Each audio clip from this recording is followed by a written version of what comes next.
बिहार में चुनाव की हर खबर हम आप तक पहुंचा रहे हैं और अब सीधी सीधी जंग हो गई है। महागठबंधन से हैं तेजस्वी और एनडीए से हैं नीतीश कुमार। लेकिन कैसे प्रधानमंत्री नरेंद्र मोदी और नीतीश कुमार चुनावी प्रचार में लगे हुए हैं, क्योंकि पीएम मोदी की भी रैली जल्द ही होने वाली है। अब मैं आपको दिखाता हूं, एक तरफ एनडीए, दूसरी तरफ इंडिया अलायंस ने आज सीएम का फेस बना दिया तेजस्वी को और मुकेश सैनी इंडिया अलायंस के डिप्टी सीएम होंगे। बाकायदा इंडी के मंच से इसका ऐलान किया गया। अब मैं आपको बताता हूं, जब ऐलान हुआ तो मंच पर कौन कौन मौजूद था, आप खुद देखिए। अशोक गहलोत पर्यवेक्षक नियुक्त किए गए, वो भी वहां पर पहुंचे थे। और इंडिया अलायंस में बिहार में जो दल हैं, चाहे उसमें सीपीआईएम हो, वो भी उसमें शामिल हैं। तो इंडी का सिर्फ अब एक फेस है तेजस्वी यादव, यानी राहुल गांधी अब पिक्चर से भी गायब हो गए।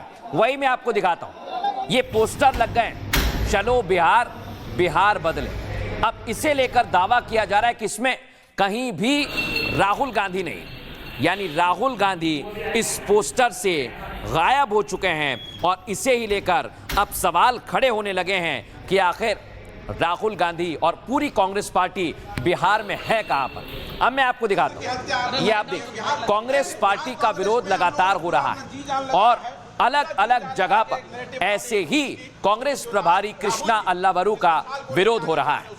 करने का काम किया गया है। तो हम लोकतंत्र की हत्या बिहार कांग्रेस में हम लोगों ने पूरा अपना जी जान लगाया है, पूरा जी जान लगा के एक नैरेटिव बनाने की कोशिश की, लेकिन जो राहुल जी जिस मशाल को लेकर आगे चले हैं उसको ध्वस्त करने का काम किया गया है। तो हम लोग विरोध में हैं, पार्टी से निष्कासित कीजिए, जो कीजिए वो आपका आउटलुक है, लेकिन आपने गलत किया है, इसलिए हम लोग का नारा है टिकट छोड़ गद्दी छोड़। बिल्कुल बिल्कुल बिल्कुल बिल्कुल। अब बड़ी बात यह दर्शकों कि उधर इंडिया अलायंस ने ऐलान किया तो इधर जेडीयू ने तेजस्वी और मुकेश सैनी पर तंज कसने में देर नहीं की। लेकिन दर्शकों अब इतना तय हो गया है कि एक तरफ इंडिया अलायंस ने अपना सीएम फेस दुनिया को, बिहार को बता दिया, तो इधर एनडीए ने कह दिया कि अब तो खेल आसान हो गया है। देखिए रिपोर्ट।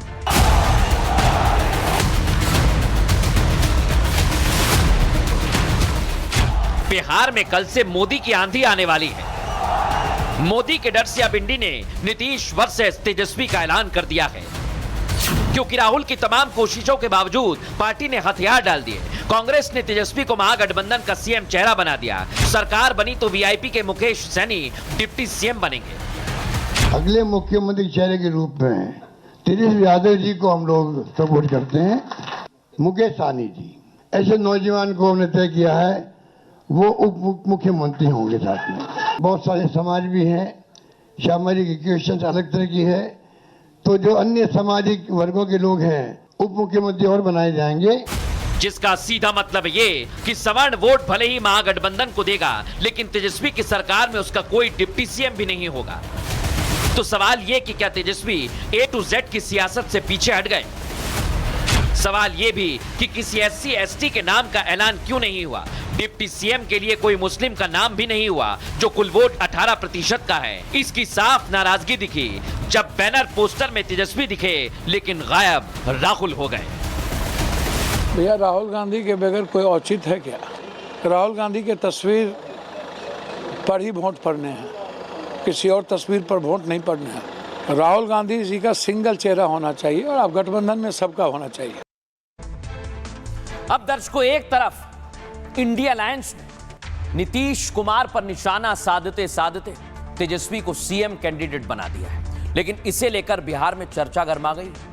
बिहार में चुनाव पीक पर पहुंच गया, यानी चरम पर, और आज नॉमिनेशन वापस लेने की आखिरी तारीख थी। लेकिन इंडी के 253 उम्मीदवार मैदान में डटे हुए, मतलब इंडी में 12 सीटों पर फ्रेंडली फाइट है, दोस्ताना मुकाबला, क्योंकि इंडी में फ्रेंडली फाइट पर बात नहीं बनी। इस बीच इंडी ने तेजस्वी को सीएम का चेहरा बना दिया। देख रहे हैं आप, सारे नेताओं ने तेजस्वी के नाम का ऐलान किया। कांग्रेस के पर्यवेक्षक अशोक गहलोत ने उनके नाम का ऐलान किया है। महागठबंधन में शामिल 7 दलों ने इसका समर्थन किया। वीआईपी के मुकेश सैनी को डिप्टी सीएम का चेहरा बनाया गया। अशोक गहलोत ने कहा डिप्टी सीएम और भी बनाए जाएंगे। डिप्टी सीएम वही बनाए जाएंगे जो पिछड़े समुदाय से आते हैं, और ये सब राहुल देखते रहे दर्शकों, कुछ नहीं कर पाए। उन्होंने आगे कहा, एनडीए बताए उनका सीएम फेस कौन होगा। नीतीश के नेतृत्व में चुनाव लड़ेंगे, ऐसा कहने से नहीं चलेगा। इसका मतलब इंडी में कोई भी सवर्ण डिप्टी सीएम नहीं होगा। दूसरी बात यह कि इंडी के किस दल से और डिप्टी सीएम तय होंगे यह भी तय नहीं है। इस बीच खबर है कि 28 तारीख को इंडी का घोषणा पत्र जारी होगा, जिसके बाद राहुल और तेजस्वी चुनाव कैंपेन पर निकलेंगे दर्शकों। सीएम चेहरा बनाए जाने के बाद तेजस्वी ने एनडीए पर हमला बोल दिया है। Deputy CM candidate Mukesh Saini ने भी बीजेपी पर सीधे अटैक किया है, और अब बिहार में सियासत और ज्यादा चरम पर पहुंच गई है। आप खुद सुनिए।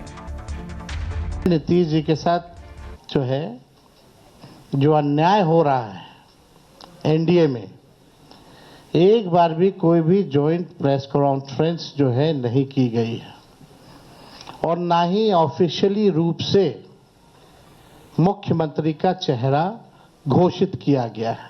यह लगातार 20 साल से एनडीए की सरकार है, हमेशा से मुख्यमंत्री का चेहरा आप लोगों ने घोषित किया।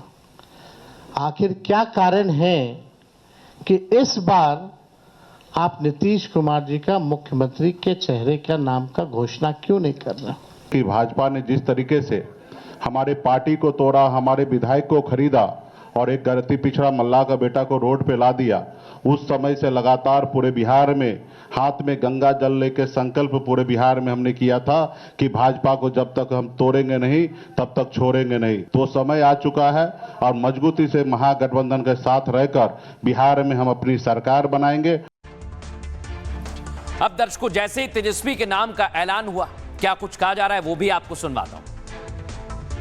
लालू यादव जी अपने बेटों के लिए गोड़ हाथ पड़ के किसी तरह घोषणा करवाया है। ये गठबंधन नहीं है, ठगबंधन है। मुंगेरी लाल के हसीन सपने देख लें। ये तो ये हुआ 100 जूता खा के घुस के तमाशा देखेंगे, वही कहानी। जनता ने 20 में ही उस जनोभार के माध्यम से, जिसमें हम पोस्टल बैलेट मैनिपुलेशन के बाद हार गए चुनाव, तभी तय कर लिया था। और मैं समझता हूं तमाम दलों ने, हाँ, ये हो सकता है कि एक जो साझा सोच की का परिणाम। अब दर्शकों, बड़ी बात क्या है, इधर बीजेपी आरोप लगा रही है, कोई नकलची बता रहा है तो कोई वादे पर सवाल कर रहा है। सुनिए। तेजस्वी ने जो कहा उसका इन लोगों ने नकल किया। हमने पेंशन बढ़ाने की बात की 1500 रुपए, तो ये 1100 करते। हमने 200 यूनिट फ्री में बिजली की बात की तो 125 यूनिट ये फ्री में देने लगते हैं। हमने डोमिसाइल की बात की तो ये डोमिसाइल की बात करते हैं। हमने युवा आयोग की बात की तो इन्होंने युवा आयोग के बारे में बात की। तो ये नकलची सरकार है, इसके लोगों के पास कोई विजन नहीं है। तेजस्वी बाबू को उनका दावा किया गया है तो कहते मैंने ये किया, मैंने वो किया। तो मैं उनसे पूछूंगा, उस समय आपका मुख्यमंत्री कौन था? डिप्टी सीएम तो आप थे ना। तो आप किस बिना पर दावा कर रहे हैं? आपके भ्रष्टाचार को देखकर नीतीश कुमार आपसे अलग हुए। तो ये जो आप कह रहे हैं कि हमने ये करवाया, हमने वो करवाया, ये बात तो बहुत ही अनुचित है। तो श्रीमान तेजस्वी यादव, आप 420 आईपीसी के आरोपी हैं। अब इधर नकलची पर सियासत गर्मा गई है तो वादे पर भी सवाल उठने लगे हैं। पूछा जा रहा है, वादा तेरा वादा क्या हुआ? सुनिए जरा। कि हमको 5 साल नहीं, केवल बिहार के लोगों को अगर 20 महीने का मौका दें तो जो काम 20 सालों से इन लोगों ने नहीं किया है, तेजस्वी और हमारी सरकार बनेगी तो 20 महीने में उस काम को हम लोग पूरा करने का काम करेंगे। हम लोगों ने जनता के सामने प्रण लिया है, संकल्प लिया है कि ऐसा कोई परिवार नहीं जिस परिवार के पास अगर सरकारी नौकरी है और जिन परिवार के पास सरकारी नौकरी नहीं है, उन परिवार को एक सरकारी नौकरी तेजस्वी देगा। तेजस्वी खुद बिहार सरकार नहीं चलाएगा, बल्कि पूरा बिहार मिलकर के बिहार सरकार चलाने का काम करेगा। मुख्यमंत्री के उम्मीदवार कह रहे हैं कि 2 करोड़ 70 लाख लोगों को सरकारी नौकरी देंगे। आज लगभग 85,000 करोड़ रुपया हम देते हैं और 22 लाख लोगों को सरकारी नौकरी की व्यवस्था है। और यदि 2 करोड़ 70 लाख लोगों को सरकारी नौकरी दी जाएगी तो 12 लाख करोड़ रुपया खर्चे होंगे। मतलब कौन समझा रहा है, कौन गणित लेकर बैठा है? अब दर्शकों मैं आपको दिखाता हूं कि इधर एनडीए को दिक्कत नहीं है, वो चुनावी प्रचार में जुटे हुए हैं। नीतीश कुमार लगातार रैलियों पर रैलियां कर रहे हैं। ये तस्वीर आपने देखी, अगली तस्वीर दिखाइए। सिर्फ नीतीश कुमार नहीं, पीके भी पूरी ताकत से जुटे हुए हैं। तो सबको देख लीजिए। और पीके ने भी, ये आप देखिए, रैलियों की शुरुआत कर दी है। अलग अलग जगह, अलग अलग इलाकों में वो रोड शो भी तैयार कर रहे हैं। अगली तस्वीर दिखाइए। चिराग पासवान भी मैदान में डटे हुए हैं, क्योंकि चिराग के भी कई उम्मीदवार मैदान में हैं और जिम्मेदारी चिराग पासवान पर ही है। अगली तस्वीर दिखाइए। आज वैशाली में जेपी नड्डा पहुंचे और स्टार प्रचारकों की सूची में जेपी नड्डा का भी नाम है, इसलिए उन्होंने कमान अपने हाथ में संभाल ली है। लेकिन अब मैं आपको अगली तस्वीर दिखाऊं। प्रधानमंत्री नरेंद्र मोदी कर्पूरी ठाकुर के ग्राम से, समस्तीपुर से ही शुरुआत करेंगे प्रचार की। और ये वही जगह है जहां पर सादगी की मिसाल बिहार में देखने को मिलती है और हर बिहारी इसको लेकर फैसले भी लेता है और गर्व भी महसूस करता है। लेकिन दर्शकों मैं आपको बताता हूं पीएम मोदी की क्या तैयारी है। कल प्रधानमंत्री नरेंद्र मोदी का बिहार में दौरा शुरू होने वाला है और मोदी की पहली रैली समस्तीपुर में होगी। वहां जाने से पहले बीजेपी कार्यकर्ताओं से पीएम मोदी ने बात की, जिसमें उन्होंने मेरा बूथ सबसे मजबूत पर जोर दिया। 2020 में समस्तीपुर में एनडीए को 10 में से 5 सीट मिली। समस्तीपुर बिहार के पूर्व सीएम कर्पूरी ठाकुर की जन्मभूमि है। बिहार में कर्पूरी ठाकुर पिछड़ों के सबसे बड़े मसीहा नेता माने गए और मोदी सरकार ने उन्हें मरणोपरांत भारत रत्न से सम्मानित किया। मोदी समस्तीपुर में सबसे पहले उस मॉडल झोपड़ी को देखेंगे जो भारत रत्न कर्पूरी ठाकुर के जीवन को और सादगी को दर्शाती है। पीएम मोदी की दूसरी बड़ी रैली बेगूसराय में होगी। दर्शकों, प्रधानमंत्री पहले चरण में 10 से 12 रैली करने वाले हैं। छठ पर्व के बाद बिहार में 3 दिन और सभाएं करेंगे। पहले चरण के बाद दूसरे चरण में बिहार जाएंगे। पीएम मोदी ने 2020 में भी 12 रैलियां की थी। अमित शाह भी प्रचार के लिए बिहार पहुंच रहे हैं। अमित शाह कल सीवान और बक्सर में सभाएं करेंगे। शाह इससे पहले 17 अक्टूबर को एक सभा कर चुके हैं। मोदी, शाह के अलावा नीतीश और जेपी नड्डा भी रैली कर रहे हैं और एनडीए के 50 से ज्यादा नेता धुआंधार प्रचार में लगे हुए हैं। सबके निशाने पर लालू राबड़ी का जंगल राज है। लेकिन इसे लेकर नीतीश कुमार, जेपी नड्डा क्या कह रहे हैं, सुनिए सर।